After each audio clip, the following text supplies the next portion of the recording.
Bonjour à tous et à toutes, aujourd'hui nous nous retrouvons pour une nouvelle vidéo pour faire un gâteau au flocons d'avoine, au beurre de cacahuète et au chocolat.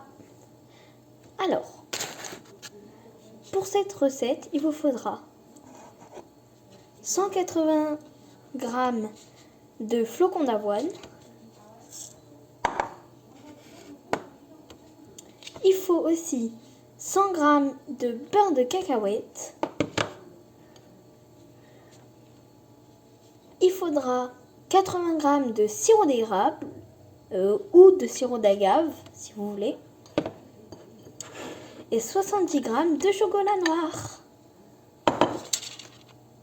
Pour les ustensiles, il nous faudra un grand saladier avec une cuillère,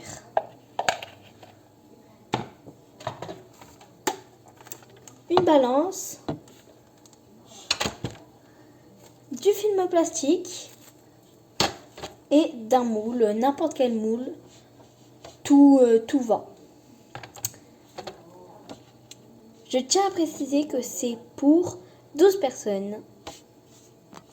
Avant de commencer, veuillez à bien vous laver les mains pour ne pas qu'il y ait de microbes dans votre gâteau. Du coup, on prend notre grand saladier et on commence par verser les flocons d'avoine. Après, on verse le sirop d'érable ou d'agave. Pour ma part, c'est du sirop d'agave.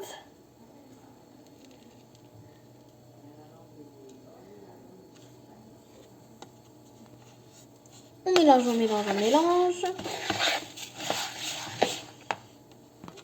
Après avoir bien mélangé, mettez le beurre de cacahuète. Du coup, d'abord, nettoyez votre cuillère parce que il y aura plein de flocons d'avoine.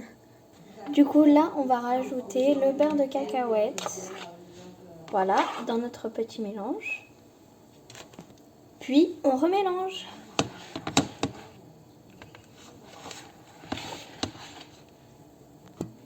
Après que la pâte soit bien mélangée, on la laisse de côté. Pendant ce temps-là, on va prendre le moule et le papier film et on va mettre le papier film dans le moule. Du coup, petite transition, vous êtes prêts? 3, 2, 1.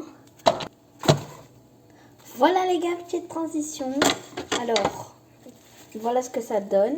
J'ai mis du film plastique partout, là. Voilà, parfait.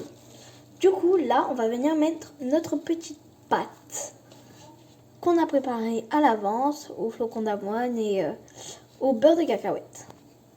Voilà. Du coup, je verse tout dans le moule. Voilà. Je vous montre un petit peu à quoi ça ressemble. Là, ma pâte ressemble à ça. Ok. Maintenant que toute votre pâte est dedans, on va venir l'étaler dans tout le moule. Du coup, je mets en accéléré.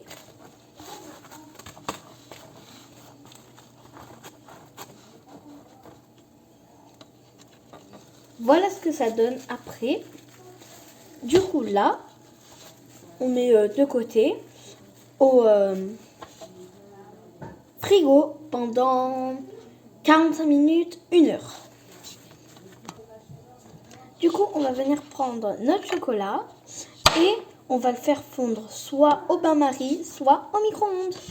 Pour ma part, je vais le faire fondre au micro-ondes. Je ne sais pas combien de temps je vais le laisser. Je vérifierai toutes les 5 secondes. Maintenant que votre chocolat est fondu, vous allez récupérer votre gâteau qui était normalement au frigo. Même si ça ne fait pas 45 minutes, c'est pas grave, nous allons le remettre tout à l'heure. Alors, du coup, je l'ai récupéré de mon frigo. Et là, je vais venir verser mon chocolat dessus, comme ça. Après, vous, si vous voulez, vous pouvez rajouter des petites garnitures. C'est ce que je vais faire. Mais chut, c'est une surprise pour ma famille. Alors, je vais verser sans vous brûler, bien sûr. Et là vient mon moment préféré, lécher la cuillère. Et puis, ça repart au frigo. Mais avant, si vous voulez mettre des petites garnitures, c'est ce que je vais faire, mais chut. Du coup, moi, je vais mettre des petites perles en sucre, comme ça. Voilà. Ok, go!